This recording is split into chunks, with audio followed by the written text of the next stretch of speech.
আগবাঢ়িছো পৰৱৰ্তী খবৰ। এবাৰ সাংবাদিকৰ বিৰুদ্ধে প্ৰতিবাদ ৰাজ্যৰ।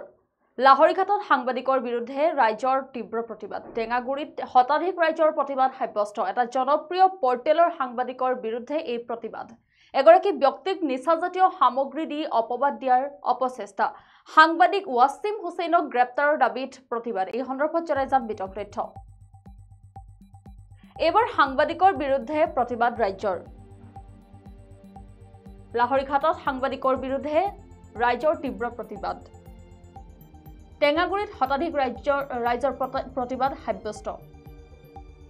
এটা জনপ্ৰিয় পৰ্টেলৰ সাংবাদিকৰ বিৰুদ্ধে এই প্ৰতিবাদ। এগৰাকী ব্যক্তিক নিচাজাতীয় সামগ্ৰী দি অপবাদ দিয়াৰ অপচেষ্টা। সাংবাদিক ৱাছিম হুছেইনক গ্ৰেপ্তাৰৰ দাবীত প্ৰতিবাদ। সাংবাদিকগৰাকীৰ বিৰুদ্ধে লাহৰীঘাট আৰক্ষী থানাত কেইবাটাও ৰুজু গোচৰ। আৰু আমি জনাই গৈছো যিহেতু এটা জনপ্ৰিয় পৰ্টেলৰ সাংবাদিকক গ্ৰেপ্তাৰৰ দাবীত এতিয়া ৰাইজে প্ৰতিবাদ সাব্যস্ত কৰিছে। সাংবাদিকৰ বিৰুদ্ধে প্ৰতিবাদ কৰিছে ৰাইজে। লাহৰীঘাটত সাংবাদিকৰ বিৰুদ্ধে ৰাজ্যৰ তীব্ৰ প্ৰতিবাদ আৰু টেঙাগুৰিত শতাধিক ৰাজ্যৰ প্ৰতিবাদ সাব্যস্ত দেখা গৈছে।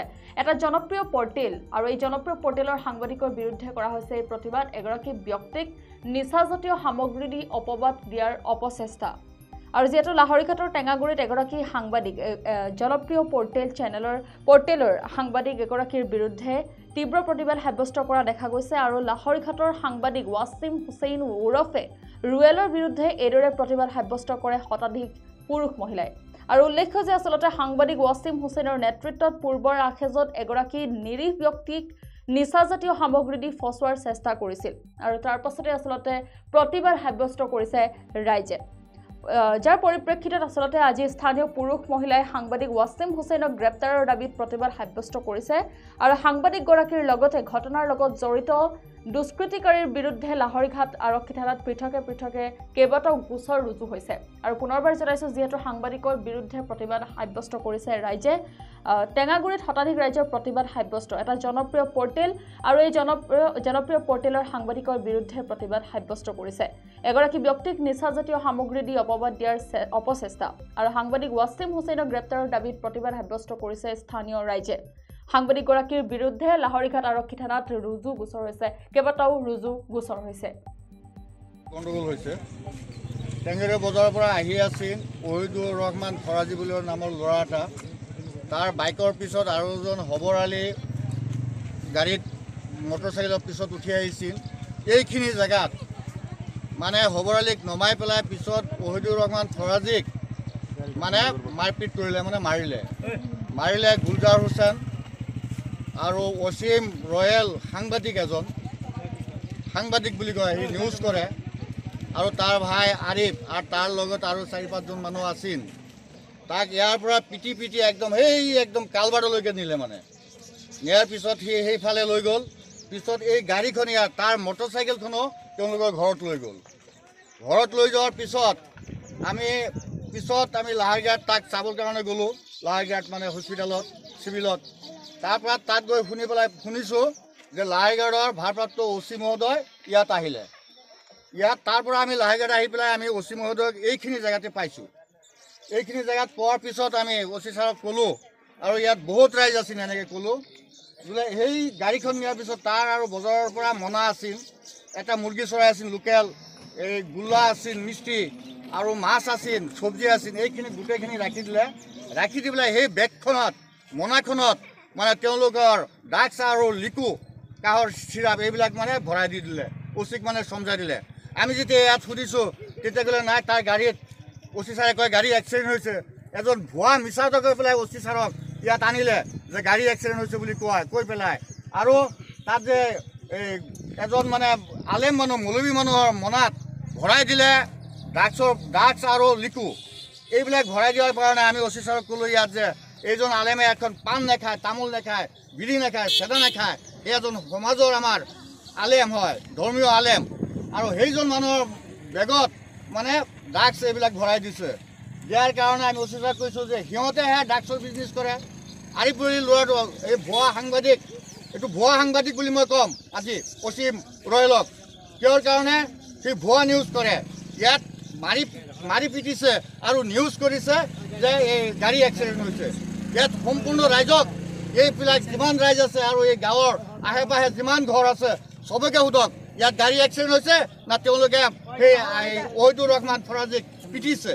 পিটি পেলাই গাড়ীখনৰ জোৰ জবস্তি ডকাইতি কৰি নিচিনা গাড়ীখনো লৈ গ'ল। গাড়ীখন তেওঁলোকৰ ঘৰত নিলে, নি পেলাই সেই তাৰ বজাৰ কৰা মনাখনত তেওঁলোকে ড্ৰাগছ আৰু এই কাহৰ লিকুইড চিৰাপ এইবিলাক ভৰাই দিলে। সেইকাৰণে আজি মই প্ৰতিবাদ কৰিলোঁ যে ন্যায় তদন্ত হ'ব লাগে। ইয়াত তদন্ত হৈ পেলাই এই ভুৱা সাংবাদিকক এই অসীম ৰয়েলক অতি পলমে এৰেষ্ট কৰিব লাগে। তাক এৰেষ্ট কৰি পেলাই জেলত ভৰাব লাগে। টাইম এইটৰ নেকি টাইম এইটৰ সাংবাদিক তাক এৰেষ্ট কৰি পেলাই আৰু তাৰ টাইম এইটৰ সাংবাদিকতা তাৰ কাটিব লাগে। আমাৰ ৰাইজৰ আপত্তি এইটোৱেই। কিয় কাৰণে ভুৱা নিউজ কৰে, মিছা কথা কয় আৰু এজন থানাৰ অচি ভাৰপ্ৰাপ্ত মহোদয়ক মিছা কথা গাইড কৰিছে, ফোন কৰিছে যে গাড়ী এক্সিডেণ্ট হৈছে আপুনি আহক ইয়াত। এনেকৈ কেইবাবাৰ 4-5 বাৰ ফোন কৰাৰ পিছত অচি মহোদয় ইয়াত আহিছে। আহি পেলাই তাৰ ঘৰত গৈছে এই ৱহিদুৰ ৰহমান ফৰাজী গাড়ীখন তাত নি পেলাই সেই ঘৰত নি পেলাই থৈ দিছে। তাত দাগ ভৰাই দিছে তাৰ মনত। এনেকৈ দুৰ্নীতিকাৰী তেওঁলোকে আৰিফ যিটো ল'ৰা সাংবাদিক এই অসীমৰ ভাই যিটো আৰিফ, লাইগাৰ পুলিচে তাক ধৰিছিল। ধৰাৰ পিছত হাতত কামুৰি পেলাই পুলিচৰ পৰা সি পলাই পেলাই গুচি গৈছিল। আৰু তাৰ গাড়ীখনৰ মটৰচাইকেলখনৰ লাইগাৰ থানাত আছিল। সিহঁতে ড্ৰাগছৰ বিজনেছ কৰে। আমাৰ এই অঞ্চলত বহুত ক্ষতি কৰি আছে। এই উঠি অহা চানবিলাক ল'ৰাবিলাক যিমান উঠি আহি আছে, ইয়াত এটা লোকেল ইয়াত লোকেল ড্ৰাগছৰ বিজনেছ কৰাৰ কাৰণে আমাৰ এই জেগাত বহুত ক্ষতি হৈ আছে।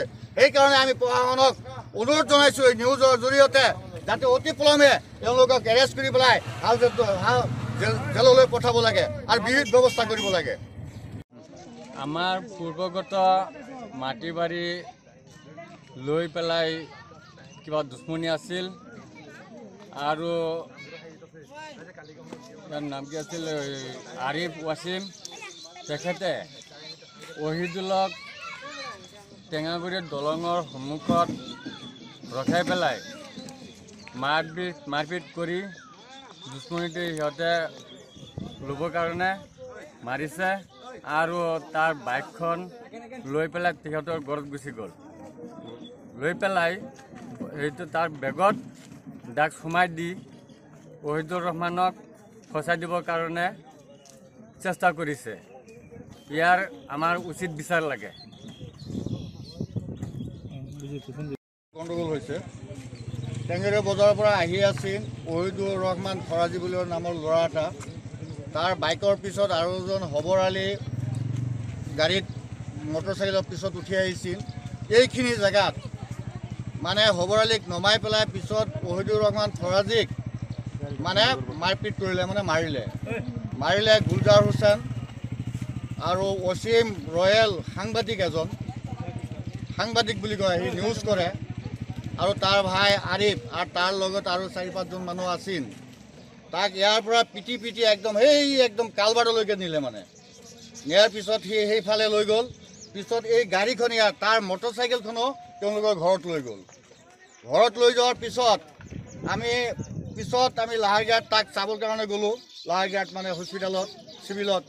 তাৰপৰা তাত গৈ শুনিছোঁ যে লাহাৰঘাটৰ ভাৰপ্ৰাপ্ত অচি মহোদয় ইয়াত আহিলে। তাৰ পৰা আমি লাহাৰঘাট আহি পেলাই আমি অচি মহোদয়ক এইখিনি জেগাতে পাইছোঁ। এইখিনি জেগাত পোৱাৰ পিছত আমি অচি ছাৰক ক'লোঁ আৰু ইয়াত বহুত ৰাইজ আছিল। এনেকৈ ক'লোঁ বোলে সেই গাড়ীখন নিয়াৰ পিছত তাৰ আৰু বজাৰৰ পৰা মনা আছিল, এটা মুৰ্গী চৰাই আছিল লোকেল, এই গোল্লা আছিল, মিষ্টি আৰু মাছ আছিল, চব্জি আছিল। এইখিনি গোটেইখিনি ৰাখি দিলে। ৰাখি দি পেলাই সেই বেগখনত মনাখনত তেওঁলোকৰ ড্ৰাগছ আৰু লিকু কাহৰ চিৰাপ এইবিলাক ভৰাই দি দিলে। অচিক সমজাই দিলে। আমি যেতিয়া ইয়াত সুধিছোঁ তেতিয়া ক'লে নাই, তাৰ গাড়ীত অচি ছাৰে কয় গাড়ী এক্সিডেণ্ট হৈছে। এজন ভুৱা মিছাতে কৈ পেলাই অচি ছাৰক ইয়াত আনিলে যে গাড়ী এক্সিডেণ্ট হৈছে বুলি কৈ পেলাই। আৰু তাত যে এজন